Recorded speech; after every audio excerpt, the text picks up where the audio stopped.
This is Terry Wager. The date today is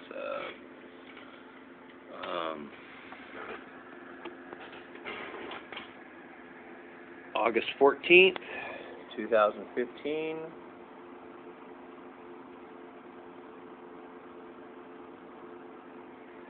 The time right now is almost 12:45 in the afternoon. The day is a Friday.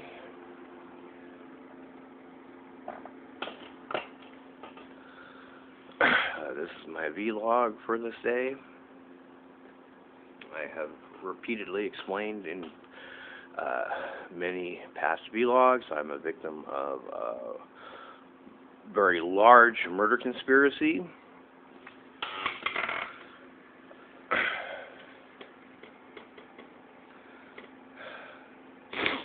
I was a target and a victim of a Multnomah County Sheriff and Portland Police sting operation, of which my wife, Joan Wager, and every member of her side of the family joined into in the year 2000.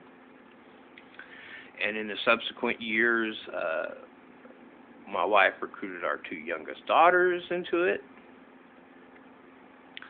And they were staging and committing crimes with the intent of blaming me and framing me and setting me up to get the blame. And it was the Multnomah County Sheriffs and people in the Portland Police Department that funded it all and directed it all and organized all of it. Now, I knew very little about police and county sheriff sting operations at the time, but I was a past victim of Multnomah County sheriff sting operations. I just never thought of it in those terms before. Back when I was a child, back in the 70s, I was a victim of a Multnomah County sheriff sting operation. Back then, when I was only 6 years old, but I was too young to understand what was going on, and I knew in the early 70s that me and my family were being targeted by organized people that had an agenda. I just didn't understand at the time what the hell it was or what it was about, and I was scared back then. Because they were ganging up on every member of my family, and they did it all at the same time. I had witnessed the Multnomah County sheriffs and some of their civilian relatives, the Dunham family. They were setting up a neighbor of ours that lived a block away as a pedophile, and county sheriffs and the Dunham family were working as a team on this. And they were using a Multnomah County Sheriff officer as a photo double to frame that neighbor. And they had that Multnomah County Sheriff officer, they used him as a double, and they had him in the house of the target where the target lived. And it was the Dunham family that brought their children, as well as neighbor children that they rounded up, to that house. And the Dunham family ordered the children to go into that yard so that county sheriff officer could toss candy bars at the children. And it was the mother of the Dunham family that was snapping photogenic photos of her children as well as the neighbor children she rounded up for this. She was the one snapping the photogenic photos of the children, picking up these candy bars, while the county sheriff officer that was inside that house was tossing the candy bars.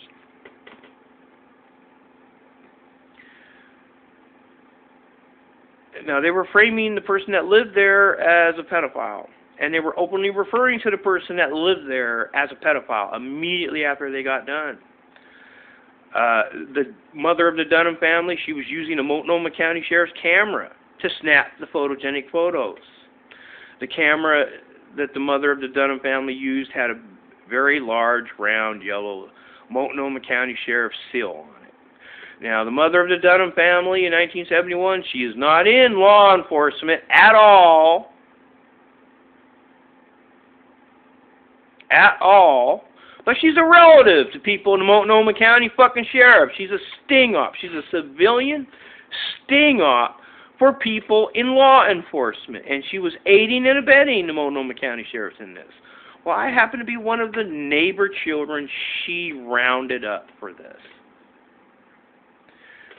She gained access to, I was only 6 years old at the time, and she gained access to me by approaching my mother, and she told my mother that she was taking her children to the park, and she wanted to know if she could take me along with. My mother thought, well, gee, you know, the Dunham family are neighbors of ours. They live only 2 houses away. My mother didn't suspect any foul play whatsoever. She had no reason to suspect foul play. That sounded innocent enough, so my mother agreed. And so I was under the care of the Dunham family at that point, technically being babysitted by the Dunham family at this point. And they did not take me and the Dunham family children to the park. They took me to this house that was a block away. And they just staged all this shit. They literally just staged it all. And it was the Dunham family and the Dunham family's children, and it was a Multnomah County sheriff officer that staged all this. And they used me in this operation. Well, me and my family became targeted by the Multnomah County sheriffs and by the Dunham family in a sting operation ever fucking since. Now, I was only 6 years old at the time. I didn't know what the hell a Multnomah County sheriff officer even was. I saw that seal on camera that the mother of the Dunham family was using and had no clue what it represented. But I never forgot what that uniform looked like the county sheriff officer was wearing. And I never forgot what that seal on that camera that the mother of the Dunham family was using. I never forgot what they looked like. Ever. I never forgot it. I never forgot what they did. I never forgot their conversations. It was a weird day for me. For me, it was my introduction day to the Dunham family, because they pretty much embedded themselves firmly into my life from that day forward. It was literally my introduction day to the Dunham family, our neighbors. It's the day they're introducing themselves to me, and I introduced myself to them. And they used me in this operation. Now, I was only 6 years old at the time. My understanding of what took place was extraordinarily limited. My vocabulary was extraordinarily limited. My viewpoint of what took place that day was, nice lady takes me for a walk. Nice lady takes me to meet nice man. Nice man gives us candy bars. Nice lady took photogenic photos of it, and then nice lady took me home again. That was my limited perception as to what took place. So I was completely clueless that they were framing people in the neighborhood, and that they were staging felony crimes, and they were committing felony crimes for the purpose of framing people, and they were using a fucking uniformed Multnomah County sheriff officer as a goddamn fucking double of the person that they were framing.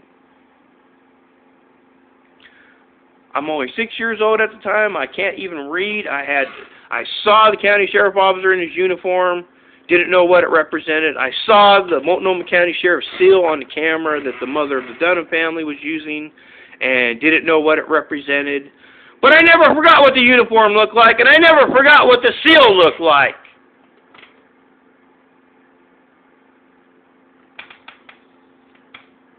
Now, the Multnomah County Sheriff and the Dunham family, as well as other sting ops, systematically destroyed my life, and my brother's life, and my father's life. They pretty much targeted every member of my family in a sting operation ever fucking since that day. And me and my entire family were completely ignorant of sting operations and sting operation tactics. The Multnomah County Sheriffs and the Dunham family, literally in 1971, framed the neighbor as a pedo. They used the double and photogenic photos to do it with, and they used the Dunham's children as well as neighbor children they rounded up to pose with the double. And they used me in that operation. The Dunham family and the Multnomah County Sheriffs began threatening my mother because I made mention of what they did. I didn't accuse them of being criminals or anything. When they brought me home, I had a fistful of candy bars, and my mother was shocked to see that I had a fistful of candy bars, and I was munching on one of them. And she said to me in surprise, she said, "Where did you get all those candy bars?" Now, keep in mind, my limited 6-year-old understanding of the situation was: nice lady takes me for a walk. Nice lady takes me to meet nice man. Nice man gives us candy bars. Nice lady took photos of it, and then nice lady took me home. And the Dunham family, on the walk as they were taking me back home, they were openly referring to the person that lived at that house as a pedophile.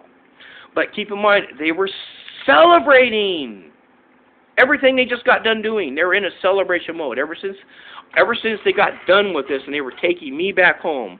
The entire Dunham family was in a celebration mode, and they're grinning, and they're smirking, and they're laughing, and they're celebrating while they are referring to the person that lived in that house as a pedophile. So in order to answer my mother's question when she said to me, "Where did you get all those candy bars?" here's how I answered the question. And keep in mind, I didn't know what a county sheriff officer was. I didn't know what that SIL was. I didn't even know what the hell a pedophile was. So here's how I answered my mother's question. I said, "Oh, they took me to meet a nice pedophile. He gave them to us." Now you can imagine the look of shock and horror on my mother's face at hearing her 6-year-old literally say that to her. Because that's literally what I said to my mother. Keep in mind, I didn't know what the word pedophile even meant. My limited perception was, nice lady took me for a walk. Nice lady takes us to meet nice man. Nice man gives us candy bars. Nice lady takes photos of it. And then nice lady takes me home again. And they're referring to the person as they walk me back home as a pedophile. So in order to answer my mother's question, I told my mother the truth based on my limited understanding of what I just witnessed. Now my mother bolted out the door in shock, she was chasing after the Dunham family to get answers. Now I'm going to have to assume the county sheriff officer that was in that house, that was acting as a double, I'm going to have to assume he was waiting at the Dunham family's residence to pick up his camera as well as the photogenic photos that the mother of the Dunham family took. So when my mother bolted out the door to go after the Dunham family to get answers, I'm going to have to assume that the Dunham family, as well as the county sheriffs, were in front of the Dunham family's house. Now my mother never told me what answers or explanations they gave. But I'm going to have to assume that they convinced my mother, they told my mother some form of lie, and convinced my mother, or they convinced my mother to accept their lie, and that they said something to my mother that they told my mother something to the effect of, "Don't question me about it because I don't know what took place." So when my mother came back after about 20 minutes, so she spoke with these people for like 20 minutes after the fact. When my mother came back from this, she didn't say a word to me. She didn't question me any further. So I'm going to have to assume that whatever answers the Dunham family and the county sheriff gave her, she seemed satisfied with. And she didn't feel the need to question me any further. She didn't seem under distress any longer. She came home. She just seemed satisfied with whatever answers they gave her. 10 days after that, a Multnomah County Sheriff detective, dressed like a detective, came to our door. Keep in mind, I'm only 6 years old, and this detective was coercing my mother into letting him into the home so that he could inspect our basement. My mother did not want to let him into the home, but he was insisting. He was being coercively insisting. He was literally, practically threatening. Literally, he was being threatening and intimidating, deliberately and intentionally and maliciously being threatening, to the point where my mother, in fear, let him in, but only out of fear. And when he started heading down the basement, my mother started heading down the basement with him, and I was following behind my mother, and that detective ordered my mother to tell me to stay on the main floor. And my mother ordered me to stay on the main floor, so I did what my mother told me to do. Now, they were only in that basement for what I would guesstimate about a minute, maybe a minute and a half tops. They weren't down there very long at all. He sure as hell wasn't inspecting the basement, because he was only down there for about a minute, minute and a half tops. And then they both came back up the stairs to the main floor, and then the Multnomah County Sheriff Detective saw himself out.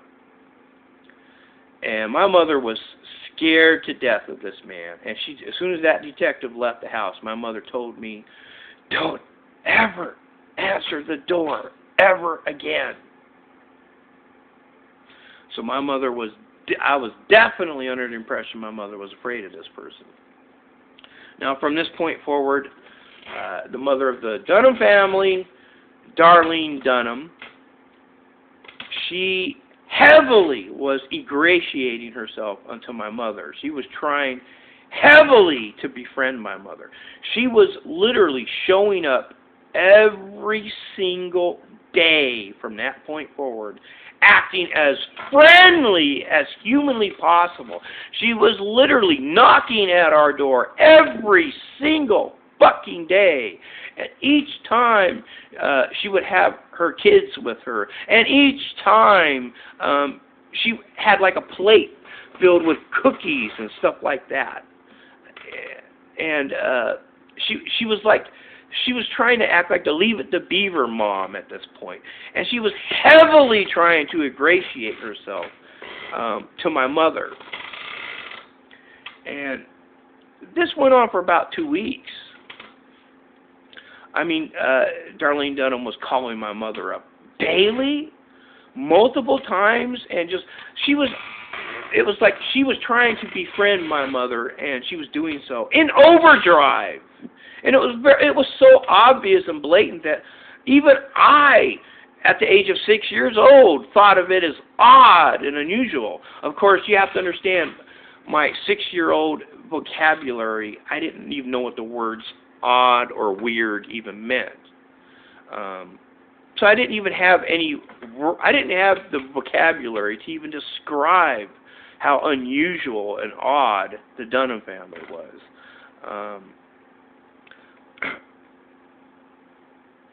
I don't know how to explain it.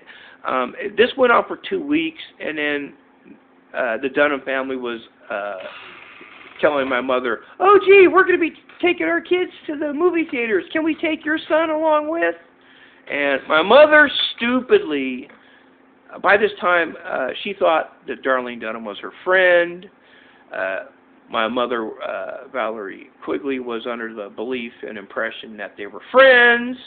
And my mother trusted Darlene Dunham, so my mother agreed.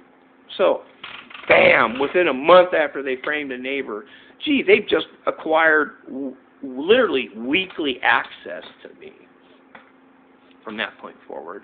And the Dunham family were, this time, when they said they're taking me to the movie theater, they're taking their kids to the movie theaters and want to know if they could take me along with. This time they were actually taking me to the movie theaters. But here's the twist. They were not taking me to see appropriate kid movies at all. They were taking me to see the most god-awful fucking movies you could ever goddamn fucking imagine. Rape scenes, murder scenes, strangulation scenes, nude scenes, constant boob scenes. These were the type of movies they were taking me to see. And when they brought me into the theater, when the Dunham family would take me to the theater, they would make me sit alone. The Dunham family wouldn't sit right next to me. They would make me sit alone during these god-awful movies. And I'm only 6 years old. I can't even read. So I had no way to even know what the names of the movies were.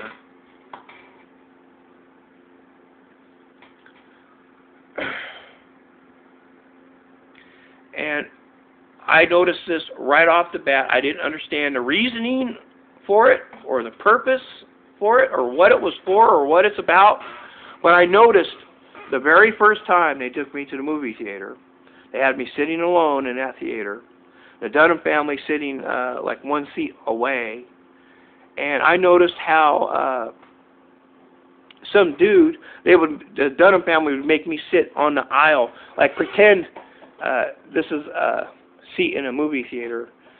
Well, I would be in that seat, and then the aisle for people to go into the theater would be like right next to that seat. So I'm like sitting right alongside the aisle, and they each and every time, Darlene Dunham insisted we have the exact same seats, each and every time, over and over again, the exact same seats. There could be no variation in the seats at all. They had to be the exact same seats.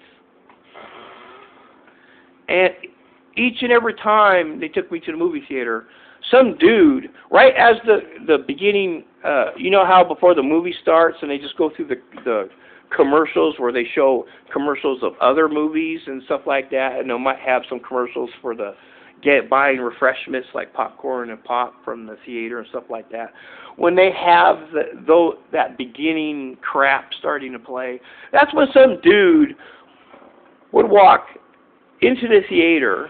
He'd walk down the aisle. He'd get several feet ahead of me, and then he turns around, faces in my direction. He puts a camera up to his face, and he snaps a flash photogenic photo in my direction, and then he walks right back out of the fucking theater.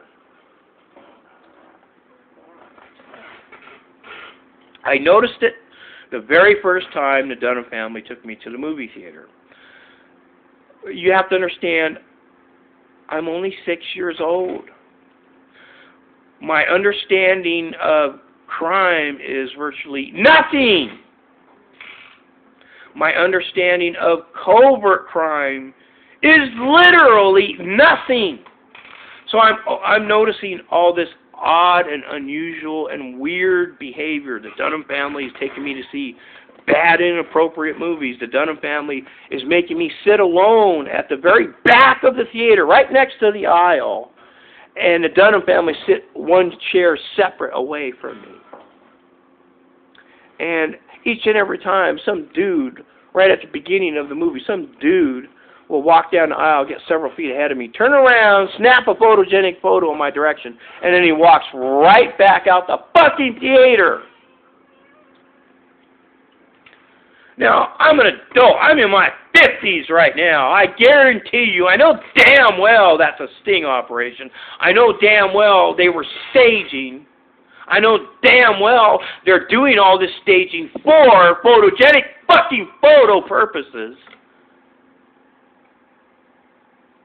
But at the time, I'm only 6 years old. My understanding of crime or covert crime was nil. Zero. None. As a matter of fact, my vocabulary was so limited, I had no way to even describe it to people.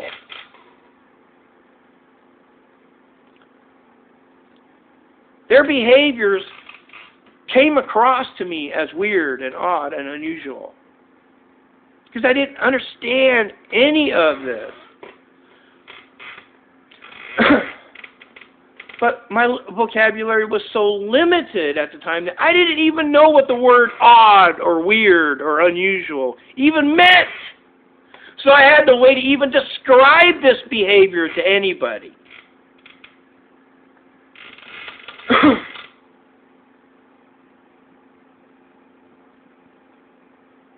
Now, this was a repeated process, and the Dunham family was taking me to the movie theaters once a week, sometimes twice a week. They always took me during the first matinee, because that way the theaters, for the most part, is completely, utterly, totally empty. So, basically, more often than not, it was just me and the Dunham family in that theater, and that's it! There was nobody else in the theater. And these were the most god-awful, inappropriate movies you could fucking ever imagine. Now, I can't remember, I don't know the names of the movies that she took me to, but I never fucking forgot the movies. I can describe the movies. I can give you an example. One of the movies that she took me to was sort of like it starts out like a spring break type of a movie where some bitch is topless and she's laying on the beach on a towel. She undone her top and she's laying on the beach on a towel. And some dog runs up to the lady as she's laying on that towel and grabs her top strap and runs off with it down the beach, and then the fucking lady gets up from her towel and is running and chasing after the dog down the beach, topless, and she's topless, and her damn boobs are bouncing all over the fucking place as she's chasing after this dog. Now that's just an example of the type of movies that the Dunham family was taking me to see. These are the type of movies the Dunham family and the Multnomah County sheriffs were subjecting me to, and each and every fucking time the Dunhams insisted I sit alone, and that I sit on the very back aisle of the theater, and I sit on the very end seat where it's right next to the aisle. And then each and every time at the beginning of every movie, some dude would walk in the theater, get several feet ahead of me, turn around, snap a photo in my fucking direction, and then we'll walk back out of the fucking theater. And that happened each and every fucking time. Each and every time.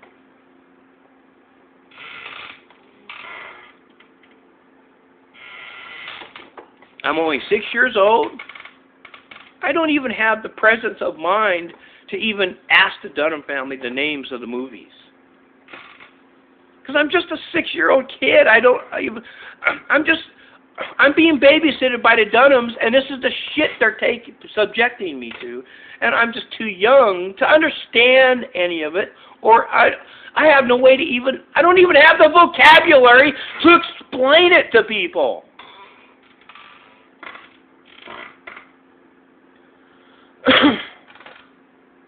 And each and every time the movie is done, Darlene Dunham would order me to tell my parents that the movie was fine.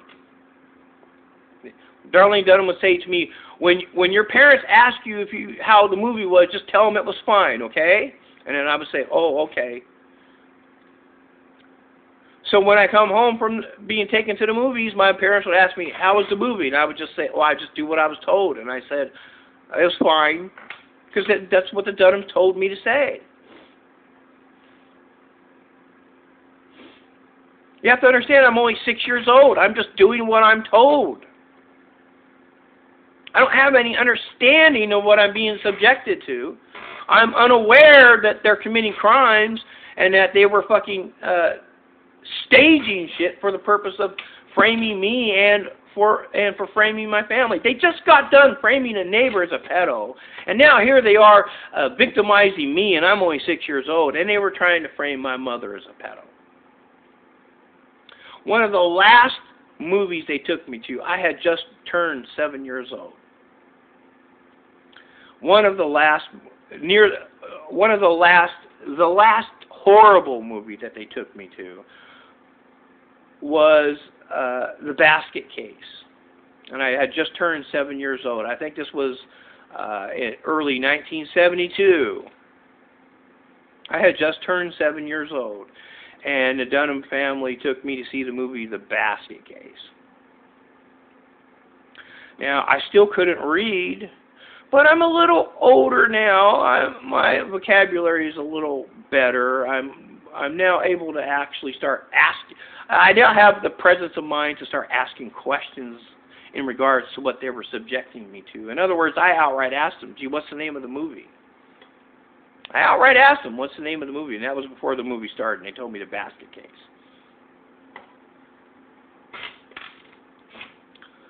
And that's the only reason I know the name of the movie, because I still couldn't read the names of the movie. But that's the only way I would have known the name of it. And they made me sit through that entire movie alone.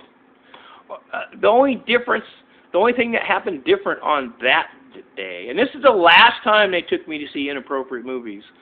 The only thing that was different about that day was the fact that the person that normally walks into the theater and gets several feet ahead and then turns around, snaps a photo in my direction, and then he walks out of the theater.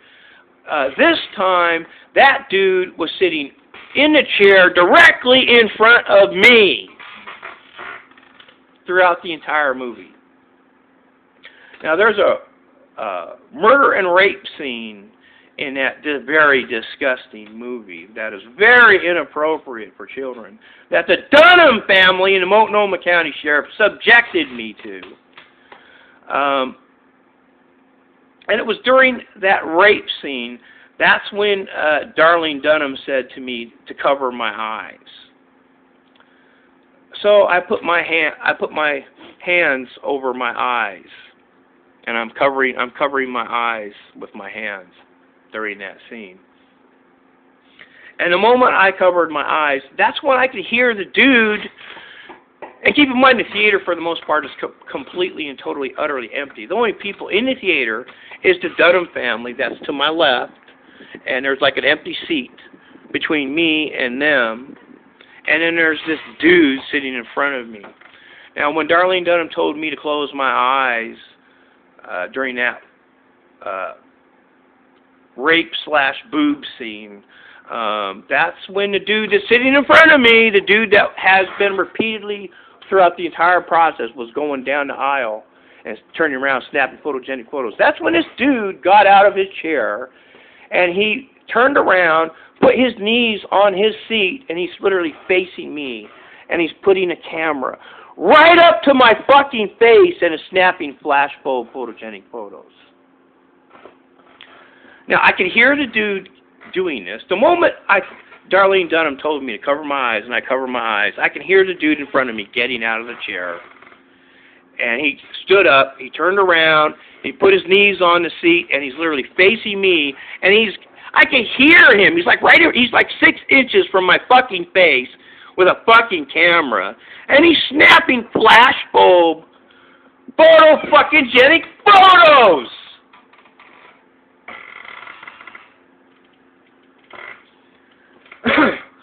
So I did this. I peeked. I cracked my fingers like that so I could peek at the damn dude that was snapping the fucking photogenic photos at me. And the dude that was snapping the photogenic photos, he thought it was funny. He thought I was peeking at the movie, not him.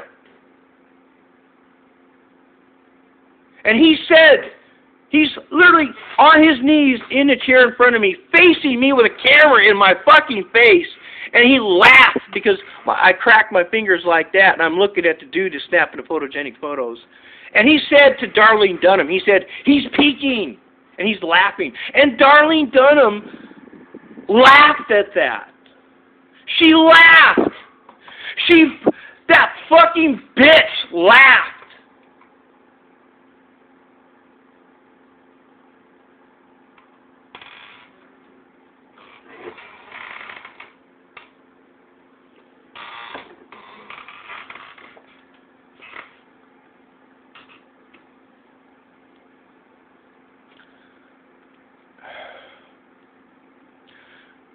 right after that, from that point forward, that's when Darlene Dunham started inviting my mother to come along with. So the very next movie we went to see, and this time my mother is coming along with us. This time the Dunham family took us to see an appropriate movie, a Disney movie. I don't remember the name of it, but it had Tim Conway and Don Knotts in it. I think it was the Apple Dumpling Gang or something like that. I think that was the name of it.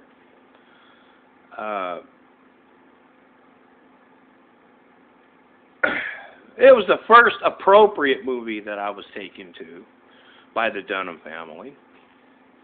After literally a year of god-awful, horrible movies. And before the credits or anything even started to play. Oh, and by the way, now that my mother's along, now that they invited my mother along, we're still in the same seats. Darlene Dunham insisted on the same seats. And she was specifically telling my mother to sit in the seat that's normally empty. So I'm sitting at the aisle seat that's next to the aisle. My mother is sitting in the seat next to me. That's normally that seat's empty when the Dunhams take me to the movie theaters.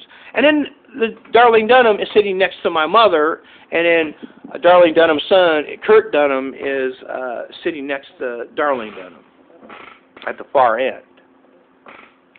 Now, before the movie credits even began, the dude that normally comes in to snap photogenic photos, he was standing at the back aisle, and he's just waiting. He's just standing there and waiting. He's literally just standing there.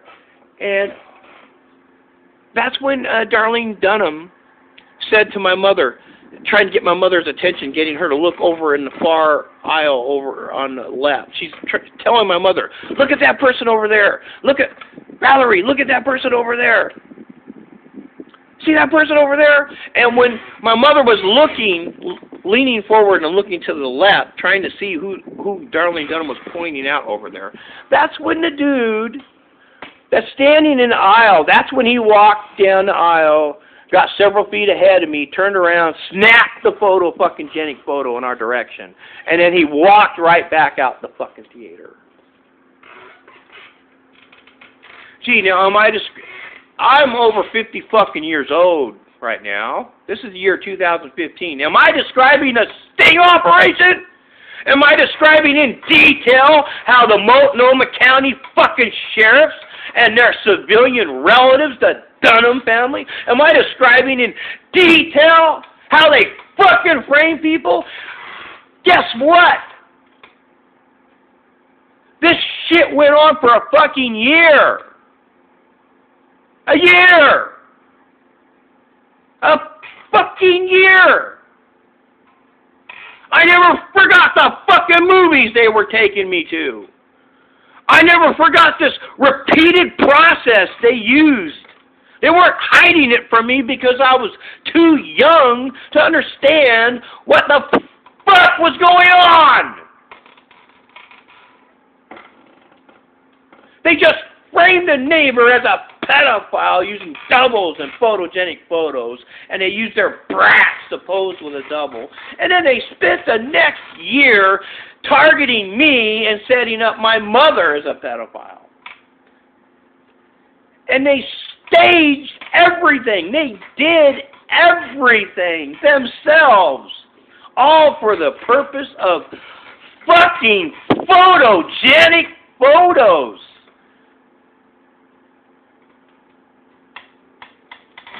Jesus fucking Christ!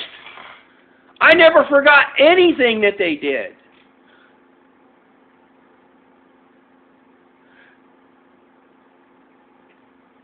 I remember all the conversations they had.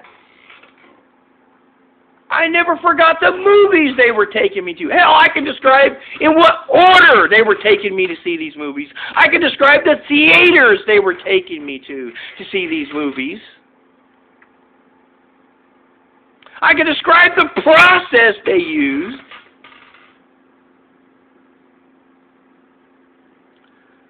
There was one time we went into the theater, and there were people sitting in those seats that Darlene Dunham always insisted on having.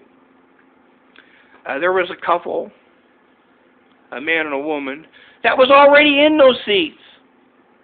And Darlene Dunham started arguing with this couple, asking this couple if they could move.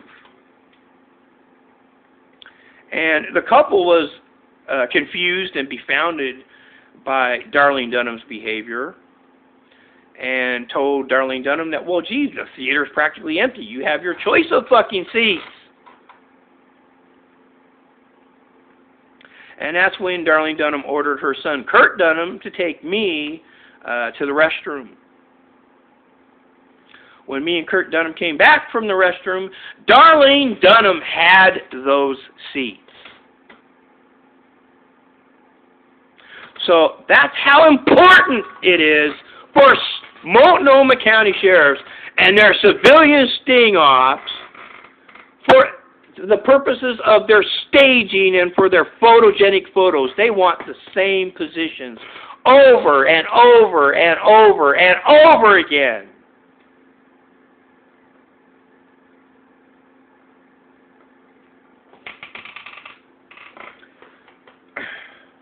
Darlene Dunham literally ordered her son to take me to the restroom for the sole purpose of Darlene Dunham and the county sheriffs that were there for this to order those people to move. And they did move.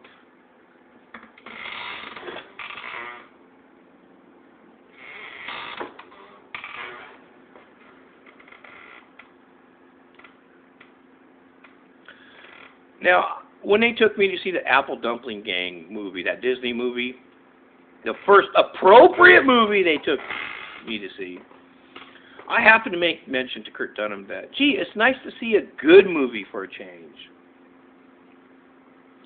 That ended the Dunham family and the county sheriffs. That statement by me caused the Dunham family and the Multnomah County sheriffs that were setting us up and targeting us in a sting, that ended their practice of taking me to the movie theaters. And for the most part, the Dunham family ceased targeting me and my mother, for the most part, and they switched gears, and they started targeting my older brother and my father.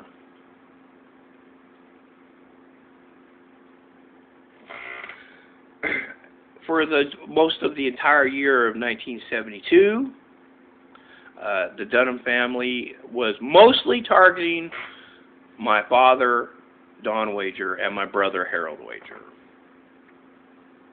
And for the most part, the Dunham family wanted very little to do with me anymore.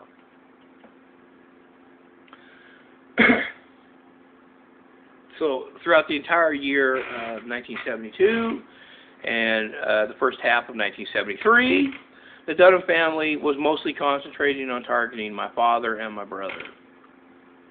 Now, in mid-1973, the Dunham family was attempting to recruit me into this sting operation of theirs. And they were testing the waters in regards to it. They were making certain things known to me in mid-1973 in such a way whereas I was under the impression that they're trying to recruit me into something. What they were trying to recruit me into, I had no fucking clue. Keep in mind, I'm still unaware that these people are criminals. I'm still unaware that they frame people. I'm not aware of it yet. So I'm not perceiving them as criminals. I am perceiving them as weird and odd and unusual people. But I wasn't perceiving them yet as criminals. But they were trying to recruit me, and they were testing the waters in that regard. Kurt Dunham, in mid-1973, was using a special whistle that he had as a way of testing the waters with me. He wasn't making it known to me that he's a sting-off, that he's a relative of people in the county sheriffs, and that they're sting-offs, and that they frame people and shit like that. What he was doing was just making a certain thing known, and then he was gauging my reaction to it. That's what he was doing. He showed me a whistle. It was a very special whistle. He referred to it as a very special whistle.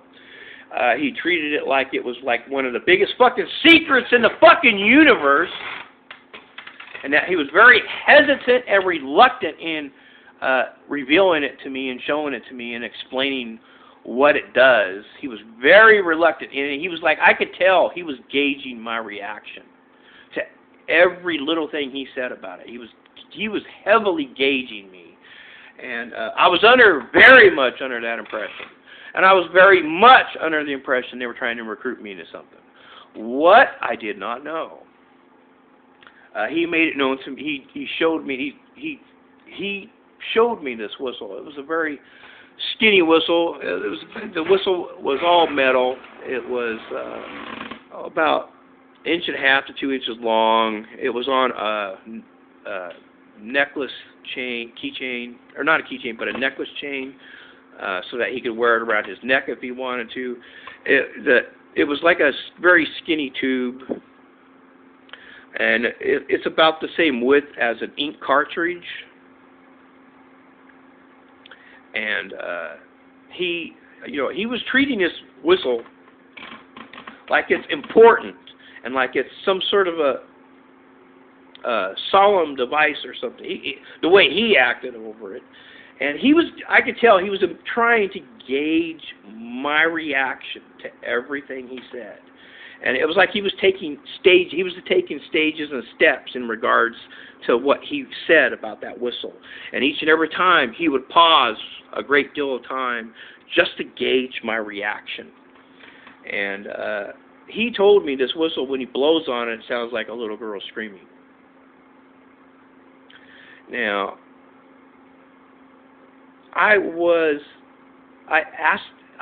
immediately laughed when he said that, thinking to myself, Jesus fucking Christ, what purpose would you need a fucking whistle like that for? What's the purpose of the whistle? And I asked him outright, I said, why would you need a whistle that does that? And he did not like my reaction to that at all. Oh, man, he did not like my reaction. I could see the disappointment in his face. He was disappointed in my reaction.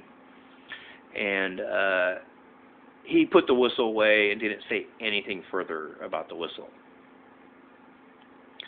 And he changed the subject. And ironically, it's that day, that very same day, shortly after this, that is when I made mention to Kurt Dunham that I still remembered that dude that was tossing the candy bars at us back in '71. That was a mistake on my part. I shouldn't have said that to them. And the reason why is because from that point forward, me and my entire family became heavily fucking gang-stalked. Me and my brother became repeatedly beaten at our own separate schools. And it's during that year when me and my brother were kicked out of school shortly after the Dunhams found out. I remembered what happened in '71. And that's when the poisonings began. That's when me and my brother and my father started becoming poisoned.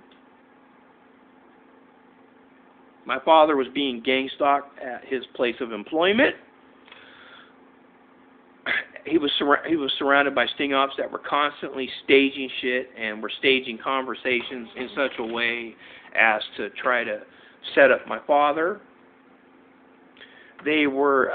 My brother was being ganged up at his very school and was being beaten up on at his very school, and he got kicked out of school. He was being blamed for the fights he was getting into, but the thing is, he wasn't starting the fights.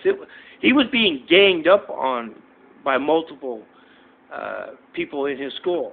Ironically, the same damn time, I was being ganged up on by multiple people in my school. And then when me and my brother would defend ourselves, me and my brother were the ones getting the blame by the school system. And the school system would use these fights as their excuse to kick us out of school. In other words, this sting operation kicked in overdrive ever since they found out. I still remembered what happened in 1971. This is when the beatings and the gang stalking and the beatings and the constant staging, where they were targeting every member of my family and weren't really trying to hide it.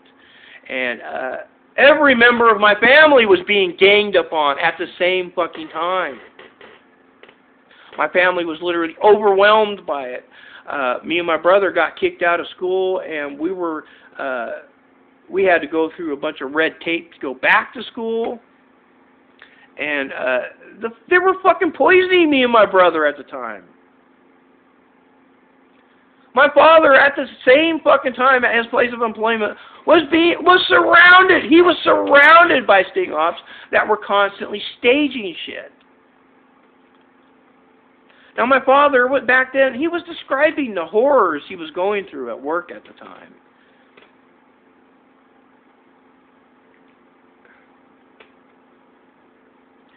But none of us knew anything about sting operations. None of us knew anything about law enforcement and their fucking relatives ganging up on people and framing people and targeting people. We didn't know. I didn't even have enough of a reason. I had no clue what was going on. I didn't even know they framed people. I didn't even know. By 1974, my father was poisoned, disabled. He lost his job because of the sting operation. I was kicked out of school, put back in school. I was beaten repeatedly every time I went to school. But my brother, my older brother, Harold Wager, he was getting the worst end of the stick. My brother was being heavily gang-stalked by the sting. My brother was, in the eyes of the sting operation, the weakest link in my family because my brother was partially retarded at the time. And he was being beaten up on and ganged up on at his school, but he was also being gang-stalked and followed and beaten every time he left our home. I was a kid at the time in 74. My brother had just turned a teenager. So they were setting up my brother for all kinds of crimes in 74. And they were blaming him for all kinds of fucking crimes. And they were poisoning him. Now, in order for the county sheriffs and the sting operation to cover up their crimes, what did they do? They had my brother. They labeled my brother a bad guy. They had him committed. No trials. No testimony. They just had him committed. They blamed him for everything that the sting ops did, and the sting ops were the ones backing up the complaints on him. And they just had him committed. They had him locked up. No trial, no testimony, no anything. Here's my brother poisoned. He's partially retarded. He's being ganged up on and beaten by these sting ops. We were surrounded by fucking sting ops at the time. My father at the time was jobless because the sting ops had my father fired. They sabotaged his career. They were heavily targeting my father, and when my father tried to defend my brother and to protect my brother from it, they poisoned my father and they debilitated him. And here I am, I'm like 8, 9 years old, and I'm scared to death and confused and don't know who to turn to. I don't know who to trust. And nobody cared.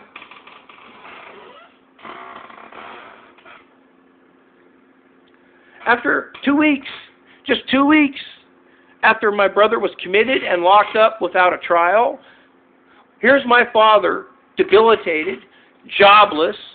He was poisoned.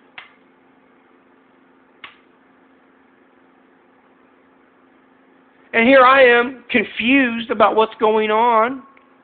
And I knew my mother was good friends with Darlene Dunham, so I didn't know if I could even trust her. I didn't know who in the hell in the family to trust. I was afraid I was going to end up like my brother. I was scared to speak up. 2 weeks after my brother was committed, Kurt Dunham took me to Selwood Park.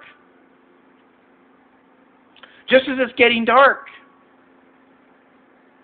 Under the pretense that he thought I needed somebody to talk to. And once he got me to Selwood Park, there were 2 dudes waiting for me there in camos. And they had rifles, and they had pistols, and they had knives. And these 2 dudes were shooting at me with pellet rifles. And Kurt Dunham was grinning and laughing. And he was saying to me, I'm trying to duck behind a fucking tree. And here's Kurt Dunham ducking behind that same tree, but he's grinning and he's smirking. And he's saying to me, go after them. Go get them.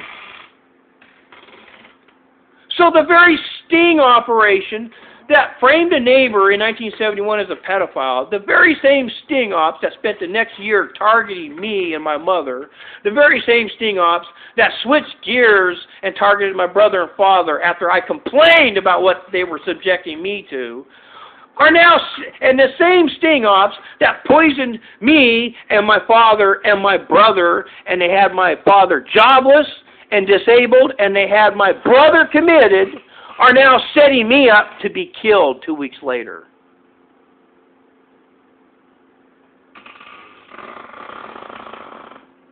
And I'm only 9 years old at the time.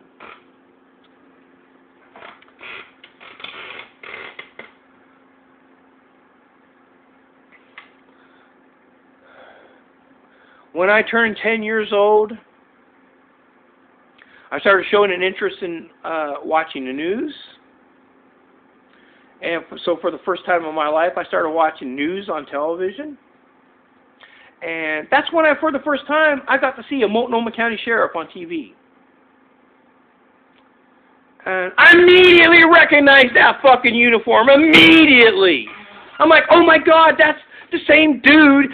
No, not the same dude, but that's the same uniform that dude that was tossing candy bars at me wore back in 1971.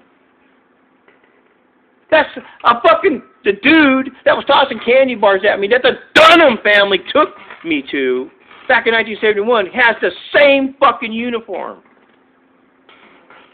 And it was about 6 months later.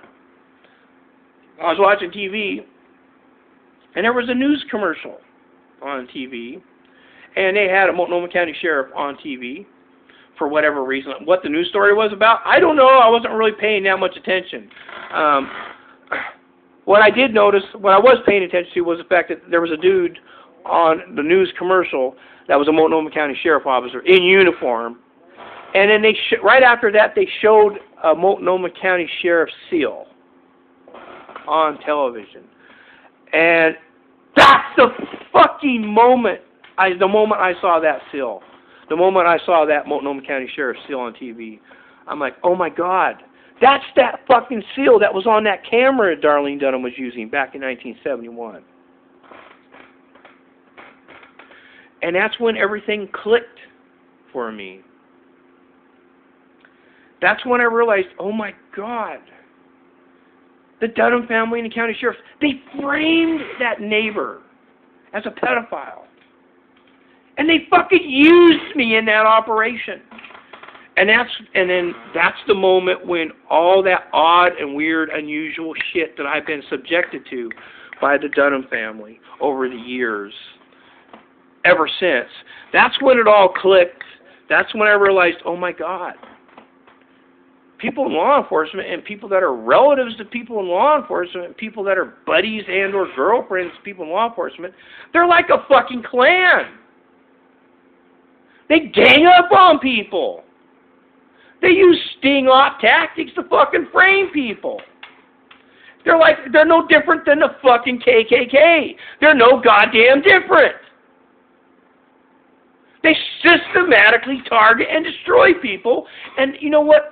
I knew what the motive was then. I realized then why they were targeting me. For one, I'm a witness to them using doubles of photogenic photos to frame people. I can describe in detail how they did it. And not only that, I'm a witness to their fucking mindset. It's a sport to these fucking people. It's fun for them. They enjoy doing this shit to people. They treat it like